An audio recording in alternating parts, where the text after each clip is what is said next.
उत्तर प्रदेश में अगले साल विधानसभा चुनाव है, जिसके लिए अब आरएसएस ने भी भारतीय जनता पार्टी के लिए फील्डिंग करना शुरू कर दिया है, जिसकी एक वानगी देखने को मिली गाजियाबाद में। दरअसल यहां पर आरएसएस सुप्रीमो मोहन भागवत ने ख्वाजा इफ्तिकार अहमद की एक किताब द मीटिंग ऑफ माइंड्स का विमोचन किया। यहाँ पर मोहन भागवत ने हिंदू मुसलमान के बीच पैदा हुई नफरत को खत्म करने के लिए कुछ ऐसे बयान दिए जिन बयानों की मोदी योगी राज में कोई जगह नहीं है। आरएसएस प्रमुख मोहन भागवत ने रविवार को लिंचिंग करने वाले लोगों को हिंदुत्व विरोधी बताया। यही नहीं, मोहन भागवत ने कहा कि सभी भारतीयों का डीएनए एक है और मुसलमानों को बिल्कुल भी डरने की जरूरत नहीं है कि भारत में इस्लाम खतरे में है। उन्होंने कहा कि एकता के बगैर देश में विकास संभव नहीं है। लोगों में इस आधार पर अंतर नहीं किया जा सकता कि उनका पूजा करने का तरीका क्या है। आरएसएस के प्रमुख मोहन भागवत ने कहा कि सभी भारतीयों का डीएनए एक है और मुसलमान को डर के इस चक्र में नहीं फंसना चाहिए कि भारत में इस्लाम खतरे में है। आरएसएस प्रमुख ने लिंचिंग की घटनाओं में शामिल लोगों पर हमला बोलते हुए कहा कि वे हिंदुत्व के खिलाफ हैं।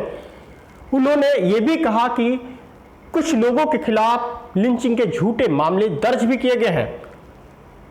मोहन भागवत ने कहा कि देश में एकता के बिना विकास संभव नहीं है। आरएसएस प्रमुख ने जोर देकर के कहा कि एकता का आधार राष्ट्रवाद और पूर्वजों का गौरव होना चाहिए। उन्होंने कहा कि हिंदू मुस्लिम संघर्ष का एकमात्र समाधान संवाद है, न कि विंशवाद। हिंदू मुस्लिम एकता की बात भ्रामक है क्योंकि वे अलग नहीं है बल्कि एक है। सभी भारतीयों का डीएनए एक है, चाहे वे किसी भी धर्म के हों।